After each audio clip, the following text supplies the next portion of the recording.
৯ বছরের দীর্ঘ প্রতীক্ষার পর অবশেষে আসছে হলিউডের অন্যতম জনপ্রিয় ও সফল ফ্র্যাঞ্চাইজি পাইরেটস অব দ্য ক্যারিবিয়ানের ষষ্ঠ কিস্তি।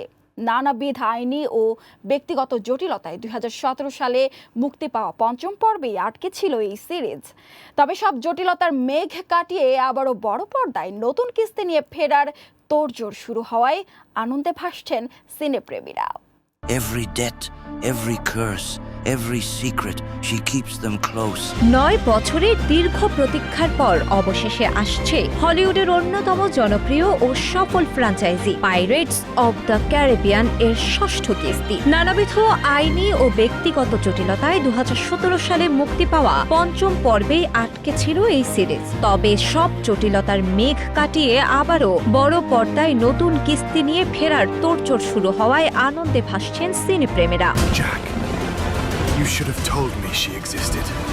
সিনেমাটি নিয়ে যত জটিলতা ছিল তার মূল কেন্দ্রবিন্দুতে ছিলেন আইকনিক চরিত্র ক্যাপ্টেন জ্যাক স্প্যারো খ্যাত অভিনেতা জনি ডেপ। ২০১৮ সালে সাবেক স্ত্রী অ্যাম্বার হার্ডের গৃহ নির্যাতনের অভিযোগের জেরে ডিজনি তাকে ফ্র্যাঞ্চাইজিটি থেকে বাদ দেয়। এর প্রতিবাদে ডেপ অ্যাম্বারের বিরুদ্ধে মানহানি মামলা ঠুকে দেন এবং ডিজনির সিদ্ধান্তে ক্যারিয়ারের অপূরণীয় ক্ষতি হয়েছে উল্লেখ করে পাইরেটস অব দ্য ক্যারিবিয়ানে আর কখনো না ফেরার কড়া ঘোষণা দেন। The girl belongs to me.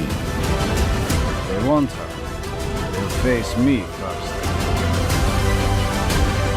তবে সব মান অভিমান ভুলে এবার পুরনো সেই ম্যাজিক ফেরাতেই উদ্যোগী হয়েছে প্রযোজনা প্রতিষ্ঠান। সিনেমাটির খ্যাতিমান প্রযোজক জেরি ব্রুকহেইমার সম্প্রতি ডেডলাইনকে নিশ্চিত করেছেন যে জনি ডেপের সঙ্গে তাদের ইতিবাচক আলোচনা চলছে। চিত্রনাট্য রচনার কাজ জোর কদমে এগোচ্ছে এবং খুব শীঘ্রই ডেপকে ফেরানোর বিষয়টি সফলভাবে সম্পন্ন হবে বলে আশা করছেন তারা।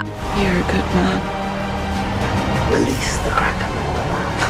২০০৩ সালে the Curse of the Black Pearl সিনেমার মাধ্যমে জ্যাক স্প্যারো হিসেবে জনি ডেপের যাত্রা শুরু হয়েছিল, যা তাকে রাতারাতি বিশ্বজোড়া জনপ্রিয়তা দেয়। ২০১৭ সাল পর্যন্ত একে একে মুক্তি পায় সিরিজটির ৫টি সিনেমা, যার মোট আয় প্রায় $৪৫০ কোটি।